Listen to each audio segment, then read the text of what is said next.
স্বাগতম। আজ আমরা আলোচনা করব এক বিতর্কিত কিন্তু ইতিহাসের গুরুত্বপূর্ণ একটি বিষয় নিয়ে। সেটি হচ্ছে বঙ্গভূমি আন্দোলন।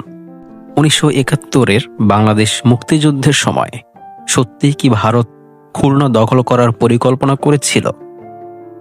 ভিডিওটি দেখে নিশ্চিত করুন আপনার ধারণা ইতিহাসের কিভাবে গড়ে ওঠে এবং কখন কোথায় ভুল বোঝাবুঝি হতে পারে।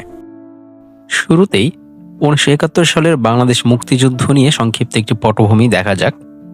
1971 সালে প্রাক্তন পূর্ব পাকিস্তান বা বর্তমান বাংলাদেশে একটি বিশাল রাজনৈতিক ও মানবিক সংকট গড়ে ওঠে। 25শে মার্চ 1971-এ পাকিস্তানি সেনাবাহিনী অপারেশন সার্চলাইট নামে এক নৃশংস অভিযান চালিয়ে বাঙালি নাগরিকদের উপর বর্বর অত্যাচার শুরু করে। এর ফলে লাখ লাখ মানুষ আহত ও নিহত হয় এবং প্রায় 10 মিলিয়ন লোক ভারত সীমান্তে আশ্রয় নিতে ভিড় করে। এই পরিস্থিতিতে বাঙালি প্রতিরোধ গড়ে ওঠে, যার নেতৃত্ব দেয় মুক্তিবাহিনী নামে অন্যতম একটি বিরুদ্ধ আন্দোলন।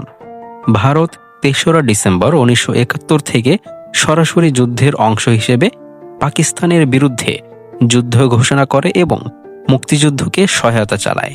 এবার দেখা যাক বঙ্গভূমি আন্দোলনটা আসলে কি। বঙ্গভূমি আন্দোলন বা বঙ্গভূমি মুভমেন্ট মূলত একটি বিচ্ছিন্নতাবাদী প্রচেষ্টা।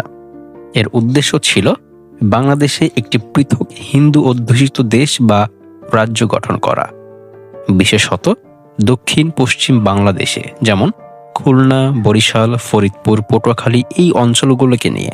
এই আন্দোলনের পিছনে ছিল বঙ্গ সেনা নামের এক সংগঠন, যার নেতৃত্ব করেন কালিদাস বৈদ্য ও কিছু অন্যান্য নেতা। বিষয়টি প্রথম সংঘটিত হয় 1973 সালে ভারত থেকে। তখন এটি সৈনিক ও রাজনৈতিক ভূমিকা নিতে শুরু করে, তবে তখন এটি বড় কোনো সমর্থন পায়নি। 2001 সালে একটি সাক্ষাৎকারে দলের এক নেতাই এই আন্দোলনের অস্তিত্ব কিছুটা অস্বীকার করেছেন। 2025 সালের হিসেবে এই সংগঠন ও আন্দোলন অধিকাংশ অবসন্ন বা বিলুপ্ত বলে মনে হয়। এখানে স্পষ্ট করে বলতে হবে, 1971 সালের মুক্তিযুদ্ধের সময় এই বঙ্গভূমি আন্দোলন নামে কোনো বড় সংগঠিত হিংসাত্মক বা সশস্ত্র বিচ্ছিন্ন আন্দোলন ছিল না।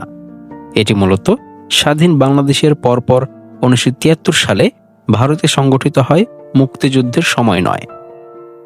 অর্থাৎ এটি 1971 সালের যুদ্ধের সরাসরি অংশ ছিল না, বরং যুদ্ধের পরের সময়ের একটি ধারাবাহিক বা পরবর্তী প্রচেষ্টা হিসেবে গড়ে ওঠে।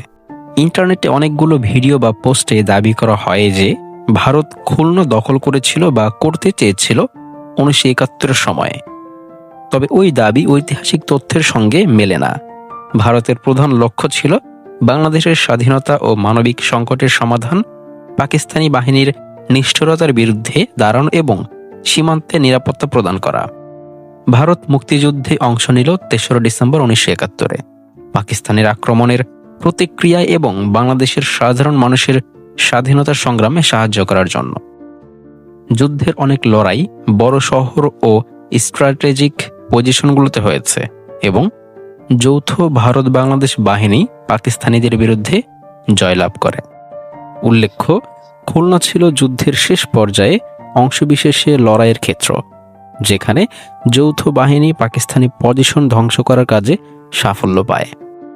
বঙ্গভূমি আন্দোলন স্বাধীনভাবে গড়ে ওঠে মুক্তিযুদ্ধের পর। এটি একটি সাংগঠনিক প্রচেষ্টা হলেও বহু বিতর্ক, সমালোচনা এবং বিরোধের সাথেই আবদ্ধ ছিল।